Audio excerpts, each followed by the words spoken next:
What's up, everybody? What's up, Earth Animals? It's Ask Our Vet, week 29. Welcome and thank you for joining us. We have a different show for you today. For the first time, we're going to be we have live guests, which I'm super excited about. I'll take that from you. Thank you. Excuse me. Thank you, everybody, for joining us. Let's see who's checked in already first.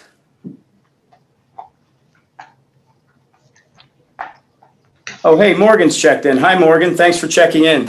So again, week 29, right? We're going to do something a little different today. We're going to have some live guests. We are talking about pets, especially able pets, right? Pets with disabilities. I want to welcome to the show today and a really sincere welcome, being the first time I've had live guests. So they've been dealing with me getting the tech stuff in order, which if anybody that knows me knows that I am really, really not good at it. But it looks like we're a go here. So anyway, I want a really sincere welcome to the show, both Jill Lawson with her dog Albert, hey Jill, and Jane Cornelius with Stevie the Wonder Dog. Thank you again. Hey Stevie. Hey. So anyway, we're going to talk about what we'll do is we'll start out. I'm going to check in, see who's checking in first. And then, guys, we'll talk a little bit about your background, some bios, and then we'll get into some questions. And we'll just talk about both the dogs. And, as a veterinarian, I do see, obviously a lot of specially abled pets. And it never ceases to amaze me the love and the effort and the people that adopt pets with, specially able pets and what goes into it, and truly special people. So thank you again. It's just always heartwarming. And there's all different types of disabilities in pets.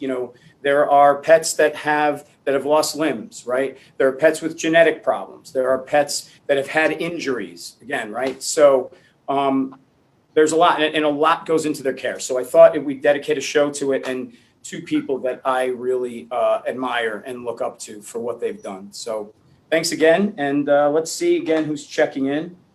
I'm also working, by the way, everyone, I'm working a couple of screens for the first time. So you might have to bear with me a little. Again, before I get started, I just want to show you. So just a little about my relationship with our two guests. Jill is local in our area, and I've taken care of Jill's pets for several years now, all of her pets. So I know Jill very well. Jane and I met a few months ago because I did some work they had done. She runs a volunteer group for her local Humane Society, right, of Hobart, right, Indiana. And yes. I did some work with a telethon that they had, a fundraiser, which I understand did well, right? First, really well, thank you. I was very impressed with the amount of volunteers and what they do and that local Humane Society. But I was telling her, I just yesterday got my thank you. I don't know if you can see this, but my thank you T-shirt. Yay. Right? So I thought I'd wear it. And Jill, something really funny. I have an Albert sweatshirt that you had given me. You do. But my daughter stole it. So I could. I'll have to give you another one. Yeah. This wasn't like I wasn't trying to get another one, but I just was telling you The new design is coming out. Oh, very cool. But I had an Albert on Wheels cool sweatshirt that I was looking for, and then realized that Morgan had taken one. So, but I would have had it on anyway. So, all right, let's see who else is. Let's see who's checking in here. Hi, Candace. Thank you for checking in. Hey, Sue. Yeah, Candace, you know Albert, right? We know now. Listen, at Earth Animal, we know Albert too because he's at a lot of the events, right? You almost always see him every time we're at an event at the store or other events. I see him walking around. So with his mom. Hi, Abby. Thank you for checking in. My daughter Morgan just checked in and said she loves Mr. Bossy Pants. So, anyway. Hey, Morgan. So let's start, and Jane, we'll start with you, just as far as if you can give us a little history, a little bio of you and Stevie. Sure. So I live in Northwest Indiana, and like you said, I'm involved with our local Humane Society. I'm actually serving as board president this year. And prior to adopting Stevie, I had a Black Lab Golden Retriever mix loco who had a seizure disorder. So that was sort of my first experience with a dog with special needs with a neurological disorder. And he lived a long, healthy life, passed away from cancer at age 12. And then I was thinking of adopting a senior dog. And then I kept seeing Stevie on this local rescue. And I just thought, well, special needs dogs are, not as easy to home as your everyday puppy or young dog, just like a senior dog. So let me take a look and, meet him. I mean, you fall in love with him the first time you see his video on social media. So he came to my house and we, was love at first sight. I adopted him, and now I've just been sharing him on social media and kind of spreading the joy he brings me to others. And we're just enjoying life together. So. And I mean, that's just awesome. And we'll a little later, we'll get into where everyone can check on him, because his videos are super, super cool. And so we'll talk about that. Jill, tell us about you and Mr. Bossy Pants. Albert. About 8 years ago, I was looking on Adoptive Pet for a dog for a friend, and I stumbled upon his photo, and I never, ever considered getting a special needs animal, and I have no idea what made me apply, but I did right away. And I was picked to be his mom, and then we transported him over 1,000 miles from Arkansas to Connecticut, and he's been with us ever since, and he's just the love of my life. He's my best friend. So cool, so cool. And also I thought we'd get into just a little specifically about their own issues, right? So do you want to start, Jill, and talk about, what when you adopted Albert, what his backstory was? And so somebody had found him in a ditch, and the rescue said he was probably either thrown out from a car or hit by a car. So he was found with a broken spine. He was very, very matted and very, very skinny. So they don't know if he'd been astray for a while. They took him to a vet who, for some reason, didn't put him down, but they decided to find a rescue for him. And I saw his photo, and I just fell in love with him. And he loves his wheels, so right. He doesn't mind being paralyzed. Well, and just to expound on that a little bit, right? So he does not have any. So there's all various, from a veterinary standpoint, right? There's all various different types of neurologic impairment, right? And sometimes it can be from trauma, sometimes it could be from a disc problem, sometimes from clots, things like that. And so if they have disruption of their somewhere in their spinal column, and it depends where that is, they can lose some, all, right? Some motion, all four legs, two legs. He has full use of his front legs, but he does not have any use of his back legs. So he has wheels, right? Yeah. And I've seen it personally. He can cook, he can move, he can move. And again, we'll direct some people to the sites later on where they can check him out as well as Stevie. And, it's obviously variable in these guys on what sort of impairment they have and how they adapt to the wheels, right? Some adapt better than others, depends on size, depend on what else they have going on. But boy, has he adapted. I mean, he moves and he's on a fixed wheelchair now because he's so crazy they fall apart. So he beats them up, right? He bangs them into corners and gets flat tires, and you have to really, I mean, he's I've seen him move. Jane, tell us a little bit about Stevie. Sure. So I had seen Stevie. He was rescued as a puppy. From the story that I heard, a breeder gave him to the rescue rather than having him euthanized because he had a what appeared to be some sort of defective, puppy to them. So he was diagnosed with cerebellar hypoplasia, which I understand to be a neurological disorder where the cerebellum is underdeveloped in utero. And it seems to be that it can be caused by a number of factors, from viral to malnutrition, different things in the mother. So the rescue really, Michael, the man who rescued him, really worked with him and got him walking and as independent as he could be, tried to find a home for him. And for various reasons, really no faults of the adopters, they would move and have a home with stairs that wouldn't work with Stevie. And so he was returned a couple of times for his own good. And it just was great timing that when I saw him, I have the perfect house, in my opinion, for him. We have carpet, we have a fenced in backyard, we have no stairs. And so it just seemed like the ideal environment for him to thrive in. And so I went ahead and, adopted him, and it's been great. So How old was he again when you adopted him? he was 3 years old. Yeah. It's so just for people also who don't know, cerebellar hypoplasia, you have the cerebrum, which is the large portion of your brain, and then the cerebellum, which is really at the top of your brain stem in the back. Okay. And so what that controls is motor. Okay. And so if it's underdeveloped, and again, you said it, Jane, there's multiple factors, but it happens in utero, and they're born and they're born this way. And there are also varying degrees of that. Right. So, but these animals tend to have balance issues, right? They have this hypermetric, they call it hypermetrics. So this kind of, you have a name for it too, don't you? Well, I say he high steps because he does shoulder taps. He definitely has, people say tippy taps. He's got all kinds of, yeah. Yeah.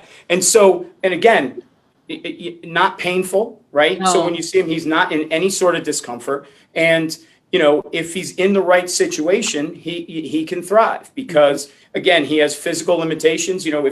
I've seen some videos where he's getting on the bed, right? And you see him moving and then he gets there because, again, where there's a will, there's a way, right? It's another thing that, to me, never ceases to amaze me about animals is that they are so resilient and they find ways to do things. And when you look at animals with physical limitations and them overcoming obstacles in their life, I mean, it's heartwarming, right? I mean, it's amazing to see the persistence. When they want to do something, they will do it, right? And so, and that's great. And again, it gets back to, and we'll talk a little bit later about, it takes adopting a pet with a special able pet is a commitment, right? And like you said, he had gone other places and it wasn't necessarily a good fit because you need the right circumstances. You need the right person. You need the right environment, right? And you need someone that is going to absolutely dedicate themselves to, because these oftentimes are just not animals that you're not necessarily always throwing a ball in the backyard and just they take a lot of care and a lot of forethought about what your day is going to be like, right? Yeah. So, and that goes back to what I wanted to talk about too is, Jill, let's talk about Albert, like a typical day, because we know with Albert where his spinal trauma was. Not only does it affect his back legs, but it also affects his ability to urinate, right? So just tell us a little bit about, like, on a day, your daily taking care of him, what's a little bit different than, say, your other dogs. So we get up fairly early because he has to wear a diaper. So we get up early. He has to take a bath every morning. And I have to express his bladder probably 4 or 5 times a day. And he also doesn't know when he poops. So he usually will poop that first time we express his bladder in the morning. So it's pretty simple, but it took me a little while to figure it all out. And I was absolutely completely overwhelmed when I got him. I was not prepared for all that, but we figured it out. Well, you're in the medical profession as well, correct? Yeah. Right. Yeah. And so as far as anatomy goes and doing things like this, you have the skills. It might make it a little easier, but anybody can do it. If you want to learn, anybody can really do it. And I've had several clients at my clinic in the past that for various reasons have had paralyzed animals, and we've been able to teach them to do it. Sometimes these things again seem daunting at first, but when you get used to it, similar to someone's animal becomes diabetic and you talk about insulin injections, and the first most people go, whoa, and you say, look, just come in. We're going to spend 40 minutes, 45 minutes, and then after they go, oh, well, we can do this. I'm like, yeah, we can. So. It is a commitment. It is something you need to do all the time. And it's something that you really, with him, have your finger on the pulse of. I mean, you are so lockstep with him. You will call me today. I think because obviously with physical limitations comes some, what they say, sequela to that. Like he's more prone to bladder infections, right? And things like that. And you have to be really in tune with your pet because you'll call me and say, he's not, I think this is starting, and you'll bring me a urine and it's just the very beginning of a urinary tract infection, right? Smell it right away. We get them on meds. So, it's really important, I think, when you have a pet with any sort of disability, that bond between you and that pet is really important because you're lockstep with them and you can tell if something is off, right? Oftentimes more than anybody else, even in the house or sometimes more than the veterinarian, right? Because they could run things the same and you're like, no, something's going on because there's just so, and that's important. Jane, how about your day and how about, your kind of day to day? Yeah, it's interesting because I say to people, on one hand, Stevie's just like any other dog and I treat him like just any other dog. But at the same time, there's a lot of things that I don't realize I do.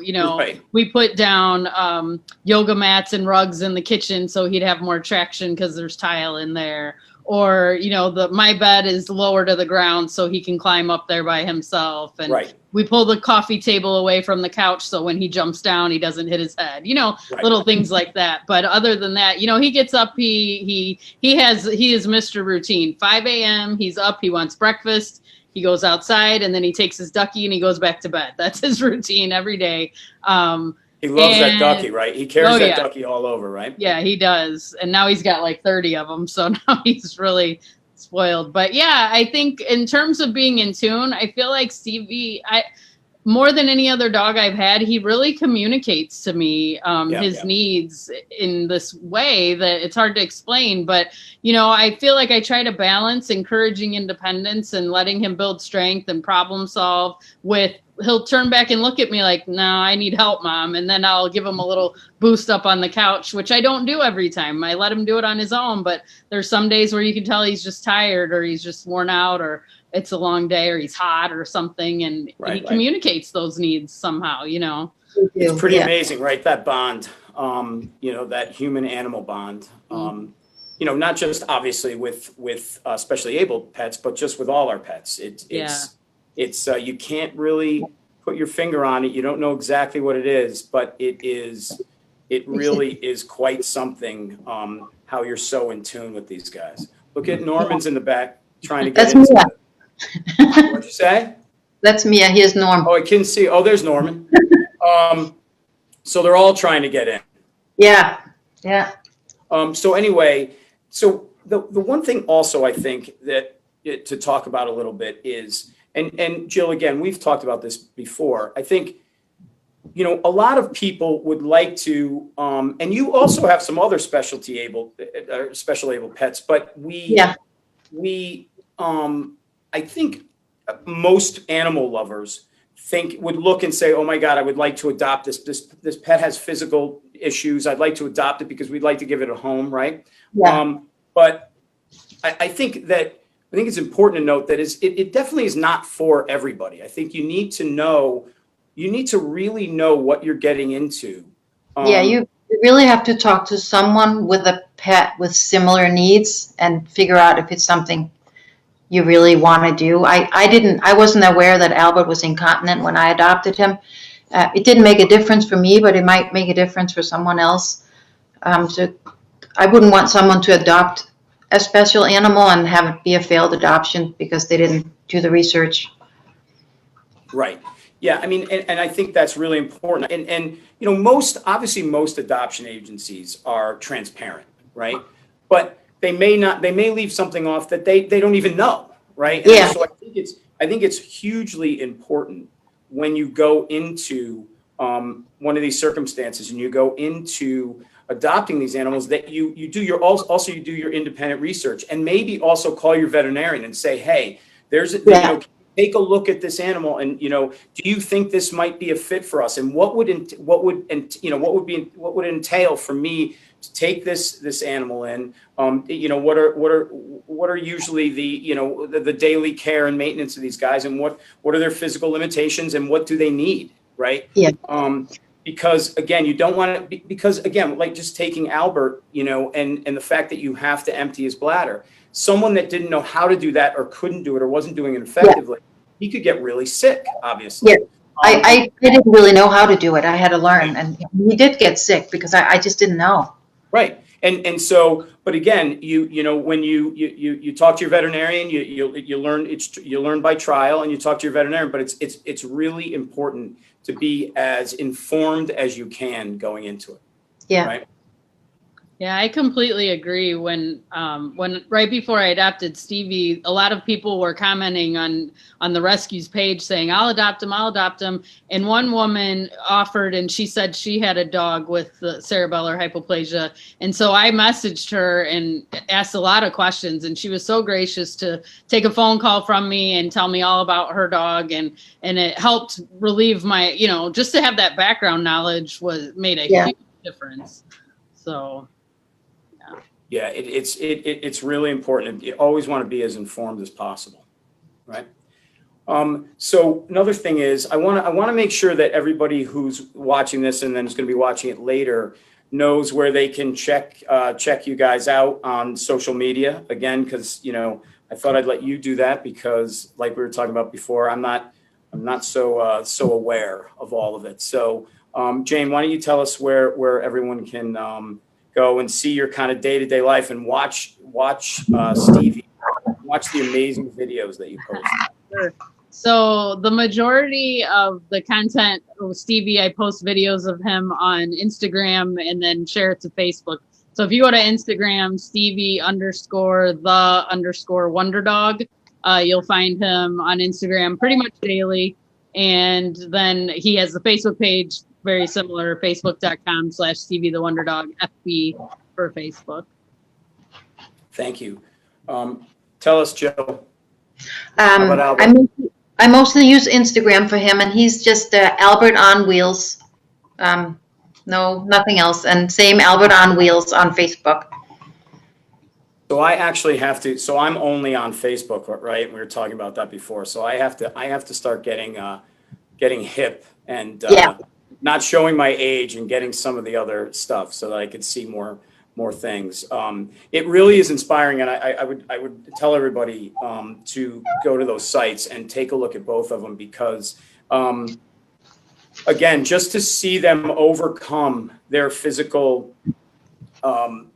challenges and see how they thrive on an everyday, to see Stevie playing in the water and outside and, running around and with the duck and everything else, and see Albert I've seen Albert on like the sandbar at the beach. I've seen Albert like in different places. So it is just to see him getting around. And again, seeing how these guys in the right situation can have just to me, I'm a huge quality of life person, right? And, having pets really improves our quality of life. And I think our job is to give them the highest quality that we can give them. And to see physically challenged animals thriving and having a great quality of life, whereas they might not be with us, in certain circumstances, God forbid, or, just in a bad situation where, they're not able to run around and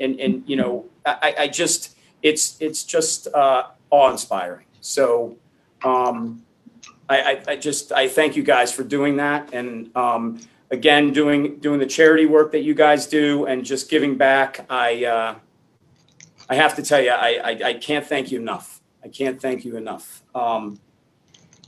Let's see if anybody else checked in here. Oh, and yeah, someone checked in. Angel checked in and said that my daughter can show me the how to get Instagram and everything else. Part of my kind of journey as a veterinarian, right? I went to college, then I went to vet school, and then I went right into practicing veterinary medicine. So I had never given any sort of, I was in vet school. I'm dating myself, obviously, but we weren't doing computer presentations in vet school, right? I graduated 25 years ago. So, even when I came in and I was working at Earth Animal and things, when I had to do presentations, and I would literally go to my 16-year-old and say, all right, you have to set me up because I need to know how to do this, right? So I will get on the other social media and check them out because it is worth it. So I implore everybody who's watching to go onto those sites. Well, the nice thing about Instagram, I'm sure, Jill, you experience this too, is it's such a community of animals with special needs and families. Like you get to know each other and you support each other, and it's just really a tight-knit community, I find. Definitely. It's awesome. Yeah. Well, again, thank you guys so much for joining me today. I really appreciate it and sharing your stories with everybody. Again, I think we did okay visually wise. We got everything up. We didn't have any glitches, I think, so that's good. And again, my first guest, so I appreciate you guys both coming on, sharing your stories. Thank you very much. Just a couple things, just a couple booking things, guys. Next week on the show, we're going to do Ask Me Anything. Okay, so it will be a ask any questions you want, and then after that, we're going to be doing some more guests in the coming month. So we'll talk about that a little more. And Jane, anything, like I said, anything you need down the road with you doing telethons or anything with the Hobart Humane Society, please reach out. Thank you so much. All the adopters loved the goodies, the no hide shoes. They were loving it. They got to go home with some goodies. So thank you. No, that's, yeah, my dogs absolutely love them. So thank you. And Jill, thanks again. Anytime. Okay, everybody, be well. Have a good weekend. Be safe. And is Stevie? So somebody from Earth Animal just said, can we see Stevie's face before? Yeah. Stevie, let's see. Zoom in there. Hey, Stevie. There you are. Sweet. Mom. Yeah. He's a sweetheart. All right, guys. All right, everybody. That's it. Thank you so much. Play a little. I'd also thought we'd just play a little Just Breathe on the way out, a little song, because I think we could all just take a breath right now in what's going on in our country and election results and everything else, right? It's a little bit of a stressful time. So everybody stay safe. Everyone take a breath. All right? All right. Take care. Bye-bye, guys. Bye. Thank you. Bye.